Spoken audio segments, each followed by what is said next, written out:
Hello everyone, this is In-Game Arts. We're doing an unboxing, another offline gaming experience. This is Dino Crisis for the PlayStation 1, but this is being played on my Pi Station for HD recording quality. As well as keep in mind, my unboxing for the physical copy is for a used copy, so there could be different material if you bought the game brand new and was able to unwrap it at all. So there could be missing material from my unboxing part, just please keep that in mind. As well as in case anybody asks, I did not write anything in the manual that was bought from a used copy, so parts of me is disappointed that the original manual has been drawn on by some past person, but also I am quite fond by it because you get an idea that this game has some history for somebody that at some point, probably in childhood or recent, can't say for sure, but they use the manual in some form for information. Parts of me thinks it's kind of adoring and interesting to see some history behind this used copy. Now, Dino Crisis is from the original creators, Capcom, of the original Resident Evil franchise and so forth, and it was kind of a spin-off kind of style. Now, sadly, but also very fascinating about Dino Crisis is, well, jumping right into it, it's about dinosaurs. It's a survival horror game set into the original Resident Evil style gameplay where it's a tank controls, fixed camera angles, and so forth. Why I find it fascinating is that it does not really hide anything. It's just straight up about dinosaurs. These are what you're going to be surviving against and what you're going to be fighting against. I find this very fascinating is most time people believe that survival horror or horror in general is about mystery, something you don't know, something you can't fully see. But I've always found that it's very fascinating when you play a survival horror game that just displays what the creature, what the aggressive intruder is, and it still leaves you frightened. Kind of like Alien Isolation. You know the alien, you know the threat, you know it very well, but yet it's still terrifying every time you see it. But as I said, Dino Crisis is its original form of Resident Evil style, where it's a tank controls, and then you move at a tank control left and right, back and forward, and so forth, as well as its fixed camera angles. This can bug some people by its clunky controls and so forth, and for Dino Crisis' sakes, this is quite cumbersome for the game, as most of the dinosaurs are fast moving and so forth, and Regina, the main character you play as, doesn't control the smoothest. This can be quite cumbersome at times.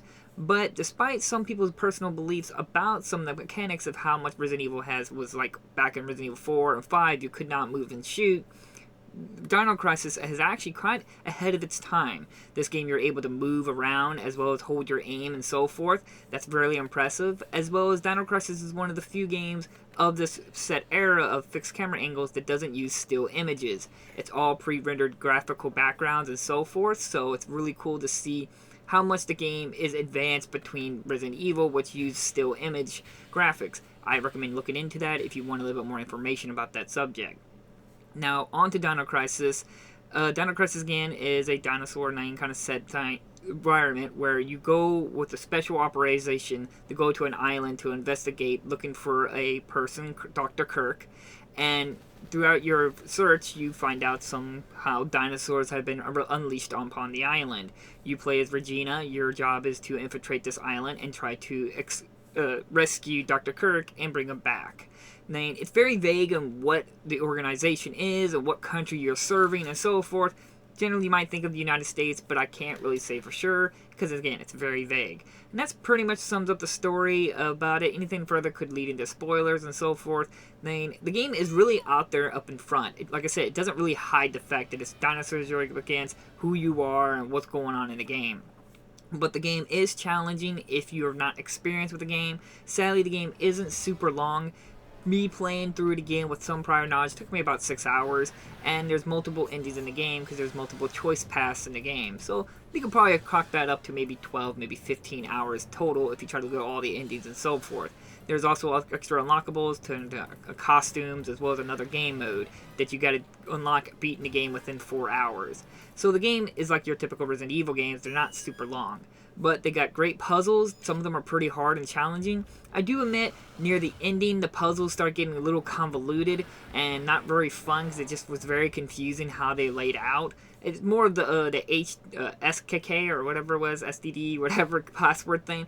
Near the ending, it starts getting very convoluted, and I wasn't a fan of it. But some of the other puzzles are really fun, like little mini games.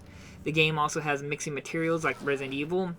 You can mix up med packs that will increase your life, as well as almost like a Phoenix Down from Final Fantasy. That if you die, you can revive yourself. As well as there's like bleeding, where your character will start bleeding and slowly losing life. You have to use a special item to stop the bleeding. As well as this is actually kind of interesting to note as well, is that Dino Crisis, you can probably go through the game without killing hardly any dinosaurs, as there is tranquilizers in the game. You can tranquilize a dinosaur, put them asleep without actually have to harm them. It's quite interesting if you think about it, that this game has a choice path where you can choose not to harm any dinosaurs. Kind of noteworthy. It's kind of interesting for this time point. But overall, Dino Crisis is still a fun, graphically gorgeous looking game for its time point. Then controls are a bit clunky on the side, and I'm a veteran with tank controls, so I can notably say that the controls are not the smoothest, considering the fact you're being attacked by a fast-moving enemy. The tank controls can be quite cumbersome trying to avoid a fast-running enemy, compared to something like Resident Evil with a slower-based enemy.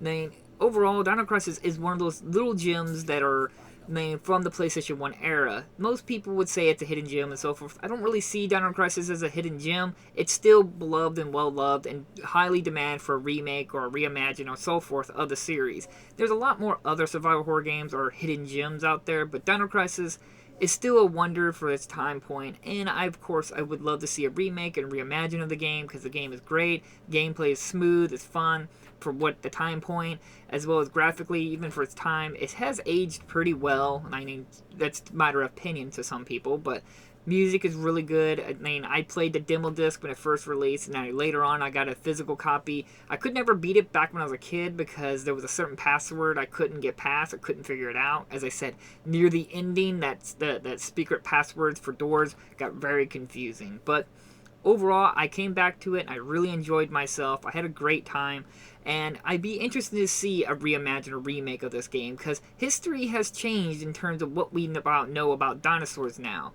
As in, dinosaurs in this game are represented as lizards and so forth, but in history, I believe that now we've discovered that dinosaurs may have actually had feathers. So I'm wondering if there was like a reimagine or remake. Would the remake or reimagine actually have like velociraptors and so forth, and Tyrannosaurus Rex with feathers?